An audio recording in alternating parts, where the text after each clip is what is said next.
Assalamualaikum warahmatullahi wabarakatuh. Alhamdulillah, senang sekali saya Rusi Alfian kembali menyapa Anda dalam program Sapa Aceh. Saudara, pemerintah saat sekarang memang sedang berencana membentuk peraturan-peraturan, menggabungkan beberapa substansi peraturan untuk dijadikan suatu peraturan besar yang berfungsi sebagai payung hukum yang kemudian disebut dengan Omnibus Law. Nah, rencana ini digadang-gadang tentunya juga akan bisa meningkatkan perekonomian Indonesia dan kemudian juga bisa mendatangkan investor lebih banyak tentunya. Tapi meskipun demikian, kebijakan Omnibus Law tersebut juga mendapatkan penolakan dari sebagian masyarakat karena dianggap merugikan buruh disebabkan adanya perubahan beberapa aturan terkait dengan hal itu. Kita akan bicara terkait dengan hal ini dengan tema Omnibus Law, antara harapan dan juga kekhawatiran bersama beberapa narasumber kita yang sudah hadir bersama kita saat sekarang ini, Kepala Dinas Tenaga Kerja Aceh, Bapak Iskandar. Assalamualaikum Pak Iskandar. Waalaikumsalam. Terima kasih Pak sudah berhadir.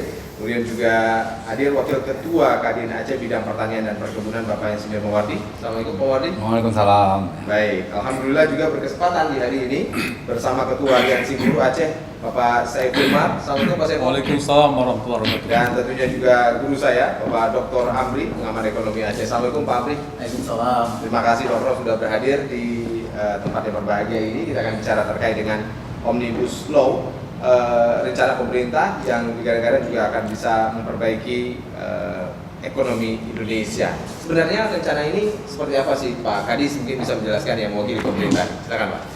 Ya, terima kasih. Pertama sekali, bagaimana kita ketahui bahwa Omnibus Law ini baru berupa wacana, masih berupa RUU ya, yang masih dibahas di tingkat kementerian, terutama Kementerian Koordinator Bidang Perekonomian. Yang sampai saat ini masih dalam pembahasan yang membidangi hal perekonomian, dan juga ada 31 kementerian terkait yang membahas masalah RUU Omnibus Law ini. Jadi RUU Omnibus Law ini didasari oleh pidato Bapak Presiden, di mana ingin meningkatkan SDM yang unggul supaya Indonesia ini bisa lebih maju ke depan. Jadi bagaimana SDM yang ada di Indonesia ini bisa lebih unggul dan bisa mendapatkan kerja yang oleh, yang tangguh. Kemudian bagaimana untuk menciptakan lapangan kerja. Jadi salah satu cara menciptakan lapangan kerja adanya harus investasi. Dengan adanya investasi tentu dengan sendirinya akan ada terbuka lapangan kerja. Dengan terbuka lapangan kerja ini tentunya akan timbul pertumbuhan perekonomian. Itu sebagai dasar awal sehingga beberapa kementerian terkait membahas masalah ini sehingga terbetullah suatu rancangan undang-undang Omnibus Law. Oke, berarti ini akan sebuah konsep yang akan menggabungkan beberapa peraturan-peraturan lain. Dalam prosesnya sekarang ini memang ada banyak peraturan-peraturan yang tumpang tindih seperti itu atau seperti apa Pak Kadis? Iya, banyak sekali peraturan yang terkait dengan RUU Omnibus Law ini. Ada sekitar 79 undang-undang yang ada keterkaitan dengan undang-undang ini, yang terkena apakah pasal-pasalnya yang dihilangkan dan ada pasal-pasal yang diperbarui untuk menyempurnakan RUU Omnibus Law ini. Nanti jika ini jadi misalnya rencana pemerintah dan presiden tersebut akan seperti apa sebenarnya peraturan-peraturan yang ada di Indonesia nanti Pak? Ya, memang saya belum membaca secara detail RUU ini. Cuma ini ada sekilas pemaparan dari Kementerian Perekonomian terkait dengan RUU Omnibus Law ini. Yang diharapkan adanya kemudahan investasi. Jadi selama ini banyak sekali hambatan-hambatan investasi itu dengan undang-undang dan pasal-pasal yang begitu banyak sehingga menghambat alur investasi. Ini menyebabkan kenapa negara kita ini agak lambat pertumbuhan ekonominya. Jadi ada hal-hal yang harus dihilangkan dan ada pasal-pasal yang harus ditambahkan sehingga nanti harus investasi di luar itu benar-benar dipermudah. Oke, baik. Ada beberapa pasal yang ditambah, ada beberapa pasal yang kemudian dihilangkan, gitu ya, digabung dengan pasal yang lain. Ada peraturan yang berikutnya, kemudian dikhawatirkan oleh teman-teman buruh. Nah, Pak Saiful menanggapi terkait dengan Omnibus Law. Benarkah kemudian teman-teman buruh agak khawatir terkait dengan wacana ini atau seperti apa Pak? Terima kasih. Terkait dengan Omnibus Law yang akan digulirkan pemerintah, walaupun seperti masih RUU katanya, tapi kami sebelum diundang-undangkan, kita tentunya perlu pemanasan. Artinya kita juga menelaah, apakah lewat media sosial, media televisi, majalah dan sebagainya. Setelah kita telaah, kita akui bahwa tujuan pemerintah itu bagus dan baik untuk rakyat, terutama pekerja. Namun di balik itu keteteran tetap ada. Kenapa keteteran tetap ada? Karena setiap terjadi perubahan itu ada yang diuntungkan, ada yang dirugikan. Kami sangat khawatir pasti yang merugi itu adalah pihak buruh. Ya, karena dari 71 undang-undang itu akan disederhanakan. Dengan namanya luar biasa namanya, Omnibus Law Cipta Lapangan Kerja. Melihat nama itu agaknya kita terkagum-kagum, tapi kita isinya belum bisa kita pertanggungjawabkan. Nah, kita kalau boleh kami sarankan, Indonesia itu nggak perlu menetek dengan negara lain. Kita negara besar, penduduknya nomor 5 di dunia. Ya. Oleh karena itu, kita bukan tidak sanggup. Ya. Lagi-lagi kami sampaikan, karena undang-undang tumpang tindih, pada prinsip awal kami setuju. Asalkan jangan dirugikan pihak buruh. Karena tanpa buruh, negeri ini tak akan jaya. Boleh banyak perusahaan, tapi tanpa pekerja, tak akan jaya apabila. Teman-teman buruh memang melihatnya memang ada tumpang tindih peraturan-peraturan, betul ya Pak ya? Diakui itu ya? Ya, diakui. Oke. Ada beberapa hal yang sangat kami khawatirkan. Yang pertama di Omnibus Law yang telah kami telaah beberapa saat yang lalu, yaitu menghilangkan pasangan bagi pekerja. Coba bayangkan 20 tahun, 30 tahun bekerja tanpa ada pasangan. Undang-undang apa itu? Itu jadi persoalan. Lalu yang paling bahaya lagi dalam Omnibus Law itu adalah tidak ada sanksi terhadap pengusaha. Jadi artinya pengusaha ya bisa seenaknya saja menerima, memphk-kan sepihak, apalagi kan nanti disatukan dan disederhanakan Undang 13 2003 tidak berlaku lagi, PP 8 2015 tidak berlaku lagi, yang berlaku adalah Omnibus Law. Nah, inilah kekhawatiran kami yang sangat berat bila ini dihilangkan dua persoalan. Ditambah lagi penyelesaian penyelesaian upah 2 tahun sekali. Ini lebih bahaya lagi. Upah itu 2 tahun sekali. Dan upah itu diberikan per jam, bukan lagi per bulan. Ini berarti apa? Orang-orang yang punya kemampuan saja yang bisa bekerja, sementara pejabat tidak bisa bekerja. Ini kami tahan seperti dipegang oleh Pak Mordi ini. Kita juga punya, punya nih. Jauh-jauh hari belum digulirkan ini kita sudah punya. Oke, ini bagian dari yang jika itu diperbaiki, buruh akan coba bisa menerima Omnibus Law tersebut. Bagaimana pelakunya, teman-teman Kadin melihat terkait dengan Omnibus Law tersebut? Mordi mungkin bisa menanggapinya, tapi nanti sesaat lagi di segmen berikutnya. Saudara, kita akan kembali sesaat lagi.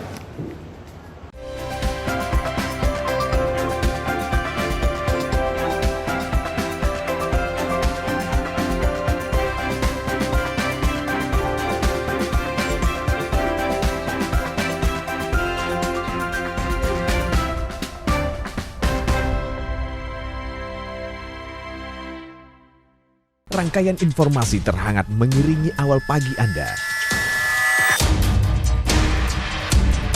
Dari berbagai daerah di Aceh.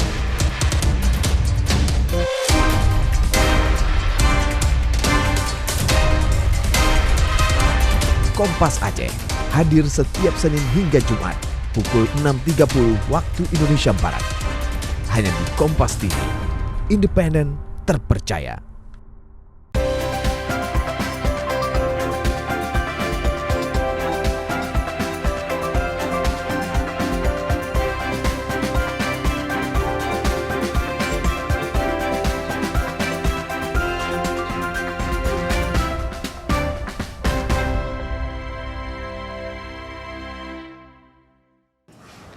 Baik saudara, terima kasih Anda masih bersama kami dalam Sapa Aceh, masih bersama saya Dosi Alfian, dan kita masih bicara terkait dengan Omnibus Law atau penyederhanaan perundang-undangan yang ada di Indonesia, dan digadang-gadang rencananya akan mampu memicu pertumbuhan ekonomi berupa ketersediaan lapangan pekerjaan dan kemudian juga bisa menggait investor ke Indonesia, tidak terkecuali juga mungkin juga ke Aceh. Apa tanggapan dari Kamar Dagang dan Industri Aceh terkait dengan hal ini sebagai pelaku usaha yang kemudian juga akan terimbas dari perubahan peraturan ini sendiri. Pak Muwardi mungkin bisa menjelaskan apa tanggapan teman-teman Kadin terkait dengan ini, Pak. Terima kasih kesempatan yang diberikan buat kami. Kalau kami sebagai di Kadin dan saya sendiri sebagai pelaku usaha, ini undang-undang yang kami tunggu-tunggu, Pak. Oke. Kenapa Kami sangat senang menyambut kehadiran undang-undang ini, walaupun sekarang masih RUU yang harus nanti dibahas di DPR. Ya. Bagi kami berusaha tuh untuk lebih efisien. Ya. Nah, di undang-undang ini ada penyederhanaan perizinan, kemudahan berusaha, ya. Dan saya pernah baca detail sedikit, misalnya kalau di Aceh ini mungkin ada pelaku konstruksi ya. Nah, di situ soal pajak ya, soal pajak yang selalu jadi dilema bagi pemain konstruksi. Pajak di pemain konstruksi itu sebenarnya pajak final, dia PPN PPH. Ya. Tetapi masih ada pajak dividen, ya. Pajak dividen ini di Omnibus Law ini dihapus, Pak. Nah, ini sangat mengembirakan bagi pelaku kontraktor karena selalu ini menjadi dilema dalam perhitungan pajak. Nah, Ada perhitungan dua gitu, Pak. iya, ada yang tumpang tindih. Seperti ini. Nah, dan resiko bagi kami selaku berusaha kalau kepastian hukumnya selalu mengambang.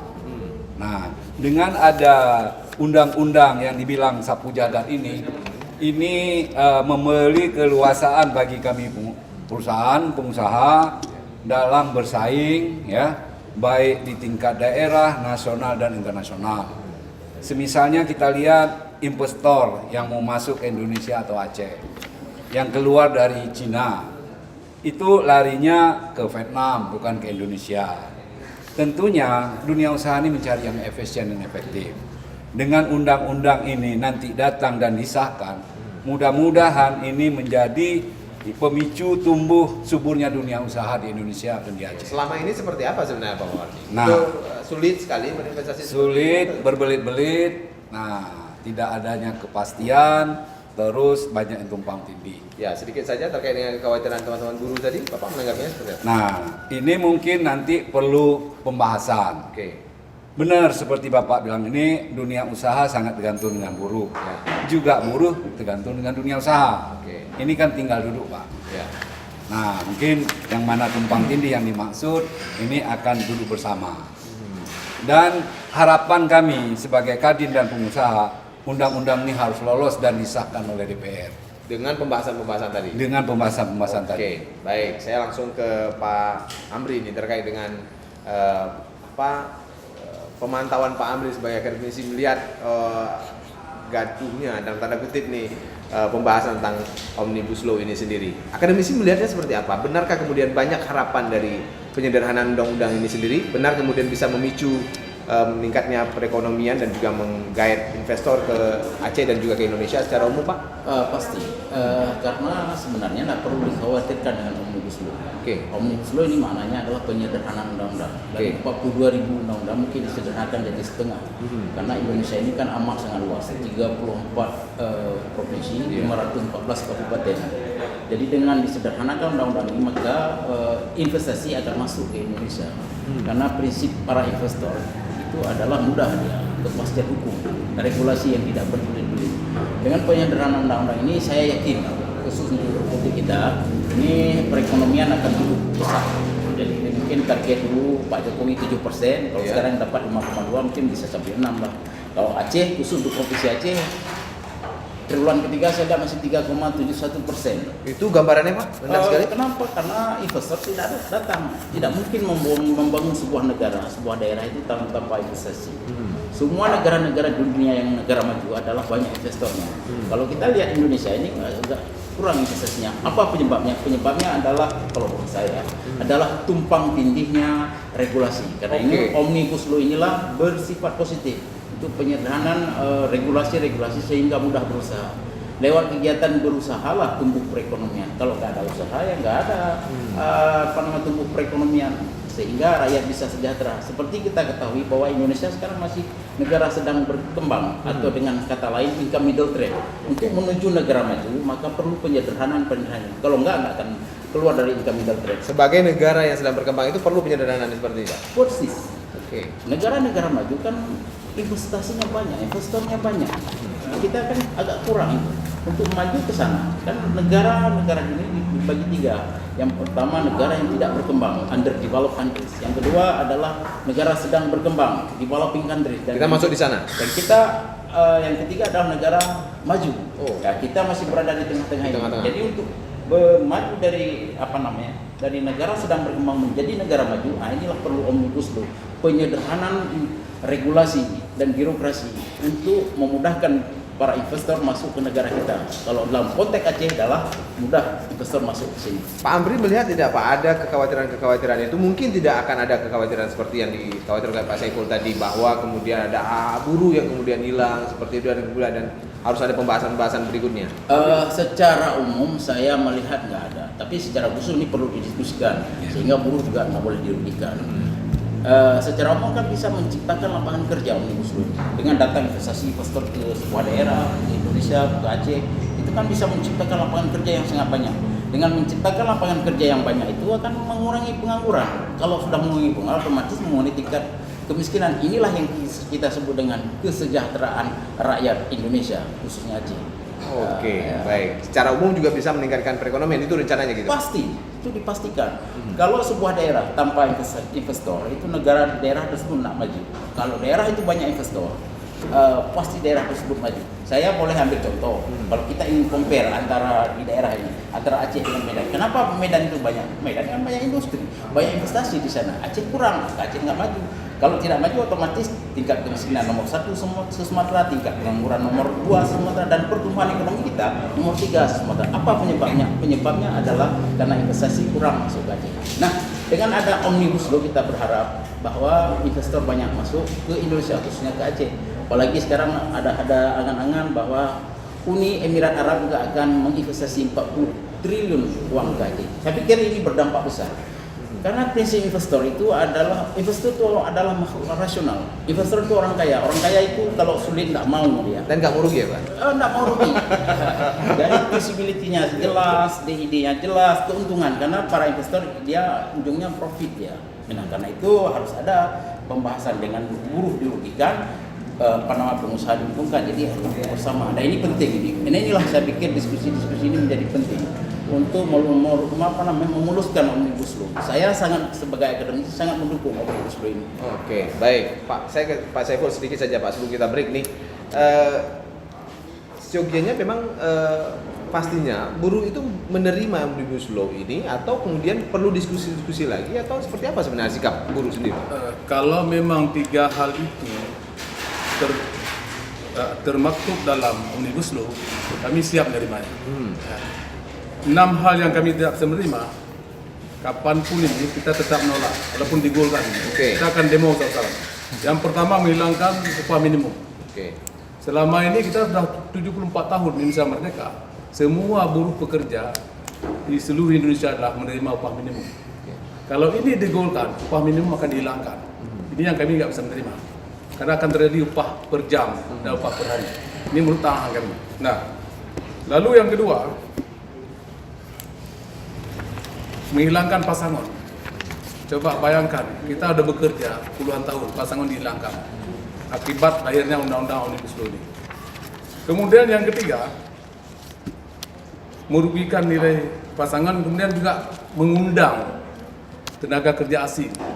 Yang barangkali hari ini sesuai statistik BPS bahwa jumlah pengangguran di Indonesia adalah 7 juta pemuda-pemudi kita pengangguran. Apakah omnibus law bisa menjamin mengurangi 7 juta umat buruh pekerja ini? Nah, kekhawatiran kami, kita terima tenaga kerja asing sebanyak-banyaknya, sementara pekerja lokal kita Indonesia ini akan terhambat pekerjaannya. Kita nggak bisa menjamin. Coba lihat pemerintah kita, mohon maaf, naik BBM tanpa sepengetahuan DPR, naik dia. Kami khawatir ini. Maka kami harapkan 6 poin ini kalau termaktub dalam omnibus law, kami siap menerima. Tapi kalau 6 poin ini dihilangkan, maka kami sampai kapanpun tidak akan menerima. Oke, berarti masih ada ruang diskusi di sini. Mungkin Disnaker bisa juga menanggapinya, tapi di segmen berikutnya nanti saudara semakin hangat perbincangan kita terkait dengan Omnibus Law tersebut, tentang harapan dan kemudian juga kekhawatiran terkait dengan hal ini. Kita akan kembali saat lagi.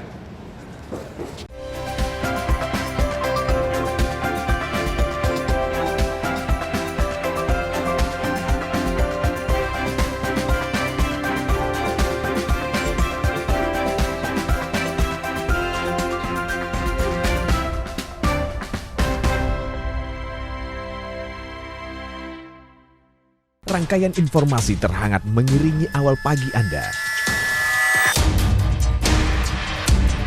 Dari berbagai daerah di Aceh.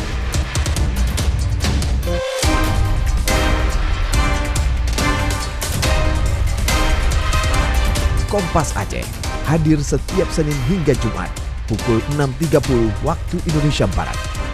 Hanya di Kompas TV, independen, terpercaya.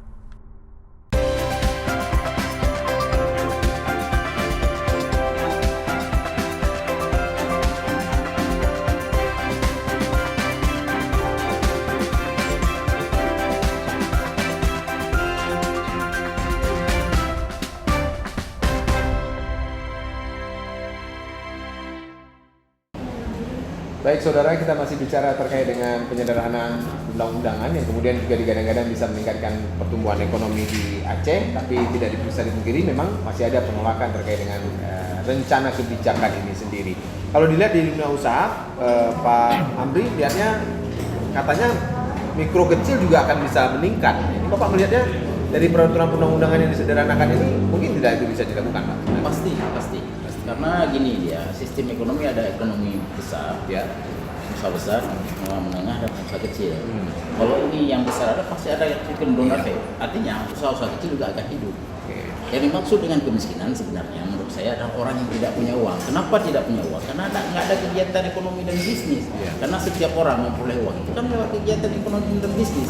Nah dengan ada investasi banyak pengusaha pasti ada cenderung efek bawah. Oke. Cenderung efek bawah inilah yang dimaksud dengan menghidupkan usaha kecil dan menengah. Kenapa warung kopi di Aceh ini agak sedikit kurang orangnya? Karena nggak banyak uang. Kalau banyak uang kan banyak hidup. Sudah pasti itu, Pak ya? Oh pastilah. Ya. Kan kita bisa melihat negara-negara maju, misalnya negara-negara yang sudah maju, Singapura boleh lah, kita, Malaysia juga boleh lah. Kenapa itu hidup ekonominya? Karena kan banyak pengusaha, kegiatan ekonominya hidup. Tapi kalau nggak ada investasi, tidak ada investor, pasti kegiatan ekonominya agak mandek. Artinya kalau kita lihat konteks Aceh saja, yang berputar tolong APBA saja. Iya. Tapi kalau banyak investasi, pasti hidup ekonominya, hidup semuanya. Jadi semua orang akan mendapatkan uang. Jadi besar dampaknya. Dengan Omnibus Law ini bisa pengentasan kemiskinan, bisa mengurangi tingkat pengangguran dan seterusnya. Tentunya ada kekhawatiran sedikit dari buruh. Ini perlu duduk bersama lah. Memang Mana harus ada letak gitu, Pak, kesalahannya. ya? Supaya- Ya, misalnya apa pasangan tadi ya buatlah. Karena itu kan saya pikir intinya kalau dari pandangan akademisi Omnibus Law ini perlu dimuluskan karena tujuannya bagus secara umum untuk mengeluarkan negara Indonesia dari negara sedang berkembang menjadi negara maju. Kalau untuk daerah adalah untuk memajukan ekonomi atau dengan kata lain pertumbuhan ekonomi. Bahasa lainnya lagi adalah mewujudkan kesejahteraan rakyat. Iya. Atau bahasa orang kampung adalah membuat orang miskin menjadi sedikit kaya, orang sedikit kaya menjadi kaya dan seterusnya. Nah, jadi karena banyak orang miskin, itulah yang dimaksud dengan tingkat kemiskinan itu tinggi. Iya. Kenapa dia miskin? Karena nggak punya uang. Kenapa nggak punya uang? Karena nggak ada kegiatan ekonomi dan bisnis. Kegiatan ekonomi dan bisnis telah investasi. Kenapa investor agak malas datang ke sini? Karena aturannya berbelit-belit. Oke. Penyederhanaan aturan ini itulah yang dimaksud dengan Omnibus Law. Oke, baik. Sangat sederhana, Prof. Saya semakin Ya. tercerahkan gitu ya. Berasa dari kampus gitu, Pak. Ya. Oke. Baik, Pak Kadis melihatnya masih ada peluang-peluang untuk bisa dibicarakan karena ini masih merupakan rancangan undang-undang atau seperti apa, Pak? Ya, terima kasih. Saya belum menanggapi apa yang disampaikan oleh Ketua Aliansi Pak Saiful Umar. Ini saya rasa memang suatu kekhawatiran yang sangat wajar. Iya. Karena kami sangat memahami bagaimana pekerja yang ada terutama di Aceh ini sekarang taraf hidupnya sangat rendah. Jadi kalau hal-hal yang disampaikan oleh Pak Saiful tadi memang itu sangat wajar. Tapi sebenarnya kalau kita pelajari lebih dalam, justru Omnibus Law ini sebaliknya untuk meningkatkan perlindungan tenaga kerja, kemudian memperluas lapangan kerja. Sebagaimana kita ketahui sekarang ada 7 juta rakyat Indonesia yang belum bekerja, sementara setiap tahun ada pertambahan 2 juta lagi angkatan kerja yang menganggur. Jadi ini suatu beban besar oleh pemerintah bagaimana mengatasi pengangguran ini.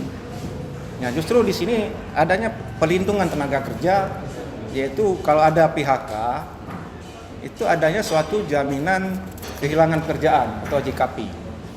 Jaminan kehilangan pekerjaan ini justru dia mendapat 3 hal. Pertama, cost benefit. Yang kedua, dia mendapat vocational training atau training keterampilan. Kemudian yang ketiga ada job placement access. Jadi pemerintah menjamin adanya suatu pekerjaan lain di tempat yang lain yang dijamin oleh pemerintah. Jadi 3 hal yang dijamin oleh jaminan kehilangan pekerjaan oleh pemerintah. Jadi bukan malah dihilangkan pesangon, malah ada jaminan pekerjaan di tempat lain dan adanya job training. Ini yang pertama. Yang kedua, upah minimum.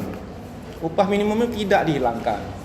Bahkan adanya jaminan yang lainnya, yaitu adanya jaminan kecelakaan kerja, adanya jaminan hari tua, ada jaminan pensiun, dan ada jaminan kematian. Ini juga berlaku bagi tenaga kontrak. Jadi apa yang saya dapatkan dari informasi dari Kemenko Perekonomian, ini sebenarnya tidak perlu kita khawatirkan sama sekali. Jadi apa yang disampaikan oleh Bapak Sifulmar sebenarnya sudah ada suatu jawaban yang konkret. Saya rasa demikian. Oke, baik. Saya langsung ke Pak Mawardi nih sebagai pelaku. Tadi kabarnya memang menunggu-nunggu hadirnya Omnibus Law ini, tapi penolakan tetap ada. Komentar sedikit Pak terkait dengan hal ini. Ya, saya berbicara kembali sebagai pelaku. Saya melihat ada penolakan yang tadi disampaikan dari buruh. Saya kan juga punya buruh, kan gitu ya. Yang diragukan Bapak tadi misalnya TKA, tenaga kerja asing. Itu kalau investasi yang sifatnya teknologi tinggi, memang kita tak punya tenaga ahli teknologi yang tinggi. Misalnya kita bilang Siemens misalnya. Siemens ini produk Jerman. Para teknokrat teknologi yang diadopsi nanti kepada investasi di Indonesia ini, itu di tingkat-tingkat ahli-ahli tekniknya aja yang dibawa tenaga asing. Yang disebutkan dalam rencana undang-undang Omnibus Law ini itu ya Pak? Iya, enggak misalnya suatu proyek investasi boro-boro dibawa semua orang buruh asing, enggak. Itu udah terlalu berlebih gitu ya. Nah, karena pasti lebih murah membayar orang kita dengan orang yang dibawa. Kan gitu. Kembali kami sebagai dunia usaha kan selalu ingin efisien dan efektif. Terus yang diragukan lagi masalah outsourcing. Outsourcing ini menurut case-nya project.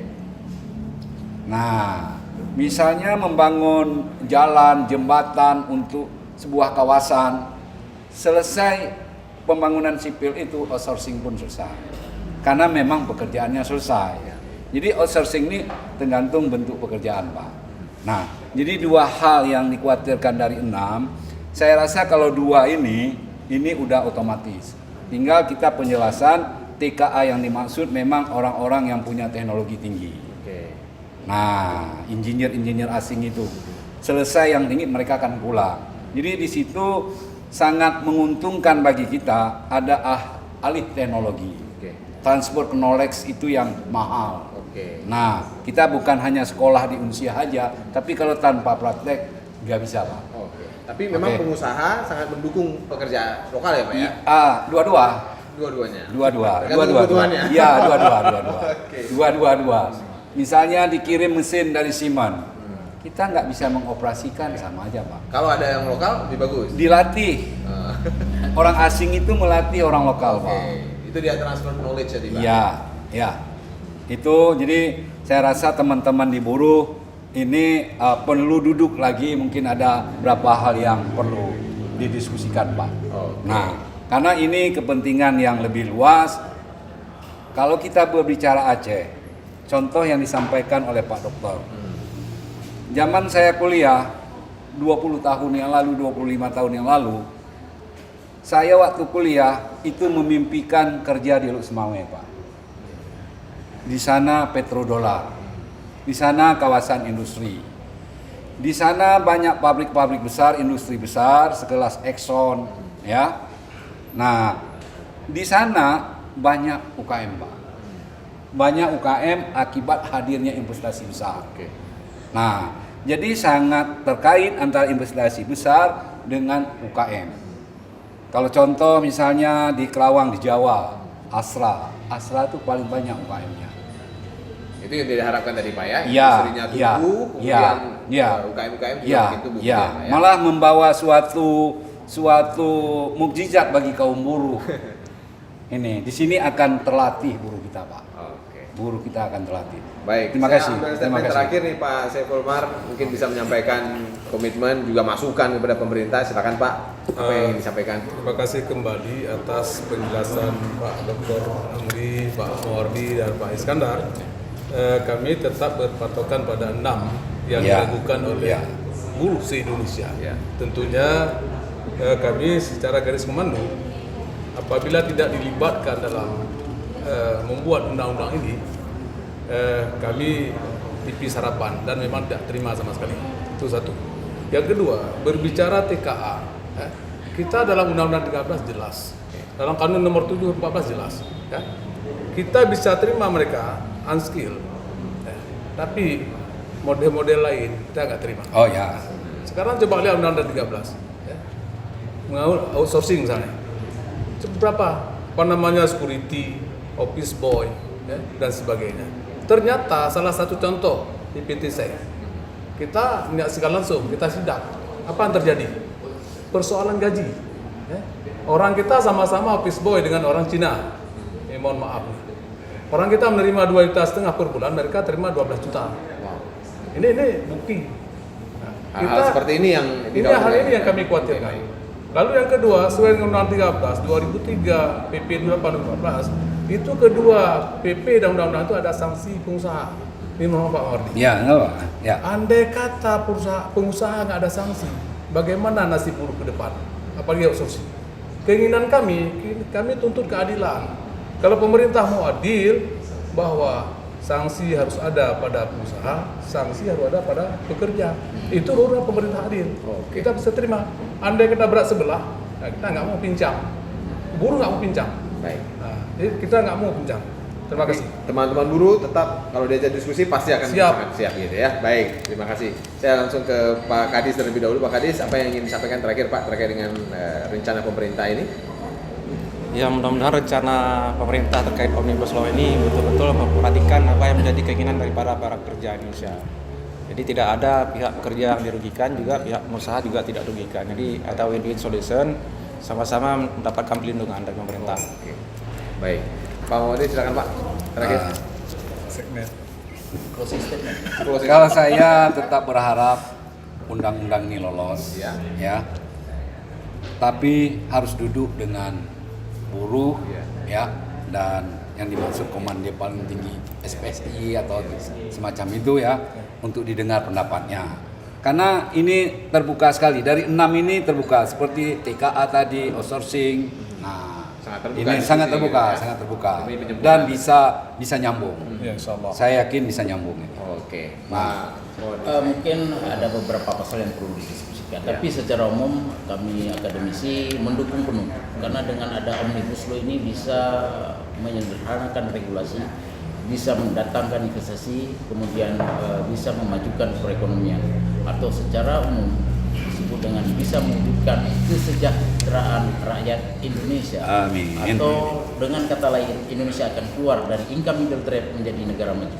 Jadi perlu kita dukung bersama. Oke, Ya. terima kasih Pak Amri, terima kasih juga Pak Saiful, terima kasih Pak Mawardi dan juga Pak Kadis, terima kasih Pak atas bincang-bincangnya. Kalau saya pinjam tadi komentarnya Pak Saiful, mudah-mudahan bisa tersenyum itu 3, pemerintah, pengusaha, dan buruh, Ya. gitu ya Pak ya. Ya. Mudah-mudahan ini bisa terwujud dari Omnibus Law tersebut. Saya Nusyalkan, sampai jumpa. Assalamualaikum warahmatullahi wabarakatuh. Salam.